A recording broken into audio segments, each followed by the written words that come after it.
नमस्कार दोस्तों, इंडिया की रफ्तार में आपका स्वागत है। मैं डॉक्टर दिलशाद सैफ़ी। आज हमारे साथ मौजूद हैं मौलाना मशहुदुर रहमान शाहीन जमाली चतुर्वेदी जी। जी सर। शुरू अल्लाह के नाम से जो बड़ा मेहरबान है, रहम करने वाला है। हम सिर्फ़ उसी की इबादत करते हैं और उसी की मदद चाहते हैं। दुरूद व सलाम नाजिल हो सैयदुल मुरसलीन शफ़ीउल मुज़नबीन गुंबद खज़रा के मकीन अहमद मुजतबा मोहम्मद मुस्तफ़ा सल्लल्लाहु अलैहि वसल्लम पर, आपकी आल पर, आपके अस्हाब पर। मेरे प्यारे दोस्तों, मुहम्मदुर रसूलुल्लाह सल्लल्लाहु अलैहि वसल्लम दुनिया के वो वाहिद प्रोफेट हैं, मैसेंजर हैं, जिन्होंने वहदत इंसानियत का पैगाम आलम इंसानियत को दिया, जिन्होंने मानवता का संदेश दिया, इंसानियत को प्रेम के साथ जीने का सलीक़ा सिखाया। आपने हमेशा लोगों के दरमियान मोहब्बत, उख़ुव्वत, इंसानियत, भाईचारा का पैगाम दिया। आपने ऊंच नीच, ज़ाती, बिरादरी, भेदभावों की दीवारों को गिराकर सर्वधर्म समभाव का पैगाम दिया। दुनिया की तारीख़ में मोहम्मद के इस पैगाम को कोलकाता यूनिवर्सिटी के प्रोफ़ेसर, जो हमारे प्यारे हिंदू प्रोफ़ेसर हैं, डॉक्टर हीरा लाल चोपड़ा, उन्होंने इसकी तायीद की और कहा, modern history attributes liberty, equality and fraternity to be the outcome of the French revolution, but the first person to proclaim it was the founder of Islam 14 centuries एगो।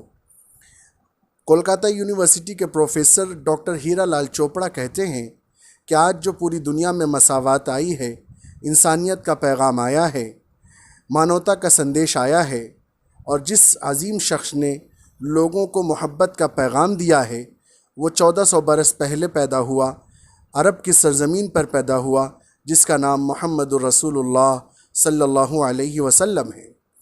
तो गोया के तारीख़ के औराक़, इतिहास के पन्ने भरे पड़े हैं, जिसमें जनाब रसूलुल्लाह सल्लल्लाहु अलैहि वसल्लम के मानवता के संदेश के पैगामात मौजूद हैं। आपने फरमाया, कुल्लुन्नास इख्वा, के इंसान आपस में भाई भाई है। आप सल्लल्लाहु अलैहि वसल्लम ने फरमाया, क़ारिबू वसद्दिदू वला तहासदू वला तबागदू वकुनु इबादल्लाहि इख्वाना, कि आपस में मिलजुल कर के रहो, आपस में हसद ना करो, आपस में घृणा ना करो, आपस में नफ़रत ना रखो, आपस में कीना ना रखो, आपस में मिलजुल कर अल्लाह के बंदे भाई भाई बन कर के रहो। ये अंतिम संदेशता मुहम्मदुर रसूलुल्लाह का पैगाम है, जो इस्लाम के प्रचारक थे, मानवता के प्रचारक थे, इंसानियत के प्रचारक थे। लोगों को मोहब्बत के पैगामात से उन्होंने सरफराज किया, इंसानियत को राह रास्त पे खड़ा किया, झुलसती हुई इंसानियत को अपनी शबनमी फुहार से उन्होंने ज़िंदा व ताबिंदा किया। लेकिन अफसोस होता है कि कुछ लोग अपनी सियासत को चमकाने के लिए ऐसे प्रोफेट के बारे में, ऐसे नबी के बारे में ऐसी बातें कर जाते हैं जिससे दिल को तकलीफ़ होती है, दिल को दुख होता है। मैं इस बात पर दिल की गहराई से सख्त मजम्मत करता हूँ कि ऐसे लोग जो धर्म का सच्चा ज्ञान नहीं रखते और ऐसे अपशब्द का इस्तेमाल कर देते हैं।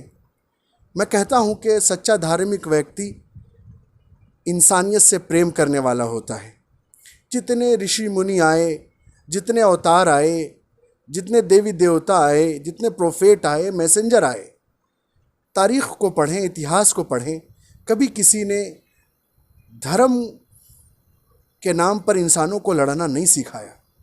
धर्म तो मानवता के लिए आया है, धर्म तो इंसानों को जोड़ने के लिए आया है, धर्म तो इंसानियत को बढ़ाने के लिए आया है, धर्म तो मानवता के विकास के लिए आया है। और मैं कहता हूँ कि मानवता का विकास धर्म के बिना असंभव है। जो लोग सच्चे धार्मिक नहीं हैं, वो ईश्वर के पैगाम हिदायत को, ईश्वर के संदेश को नहीं जानते, सही मायनों में नहीं जानते। इंसानियत से लड़ाने वाला व्यक्ति सच्चा धार्मिक नहीं हो सकता। और जिस देश में हम रहते हैं, ये मुल्क हिंदुस्तान, तारीख़ को पढ़ें तो पता चलता है कि हमारे अब्बा हज़रत आदम यहीं तशरीफ़ लाए। और 17 सहाबा, हमारे अंबिया की कब्रों का भी ज़िक्र है, हमारे आबा व अजदाद बुज़ुर्गों की कब्रों का ज़िक्र है। हम यहाँ अपने मुल्क से मोहब्बत करते थे, मोहब्बत करते हैं और मोहब्बत करते रहेंगे, क्योंकि हमारे ईमान की अलामत है। हुब्बुल वतनी मिनल ईमान, वतन से मोहब्बत करना हमारे ईमान की अलामत है। हमें अपने प्यारे मुल्क हिंदुस्तान से मोहब्बत करने से कोई नहीं रोक सकता। हमारे आबा व अजदाद, हमारे आइज़ा व अकारिब की ये जगह है। हम सर्वधर्म के तमाम लोगों का, उनके जज्बात का, उनके एहसासात का पूरे तौर पर ख्याल रखते हैं। हम नहीं चाहते कि हम किसी भी व्यक्ति को अपनी जानिब से तकलीफ़ पहुंचाएं, क्योंकि हमें इस्लाम इजाज़त नहीं देता, या दुनिया का कोई मज़हब इजाज़त नहीं देता, कोई धर्म इजाज़त नहीं देता।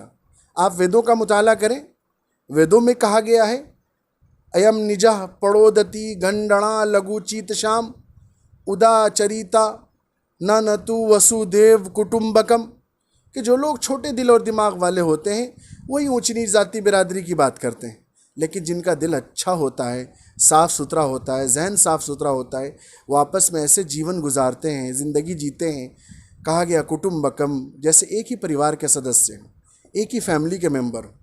मेरे भाइयों, दुनिया का कोई मज़हब इंसानों को लड़ाने के लिए नहीं आया, बल्कि इंसानियत का, मोहब्बत का, उखुवत का पैगाम देने के लिए आया है।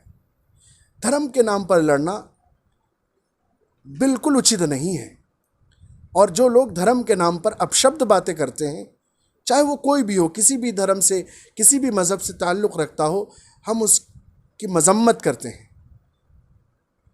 हम किसी के जज्बात को ठेस पहुंचाएं, धर्म इसकी इजाज़त नहीं देता।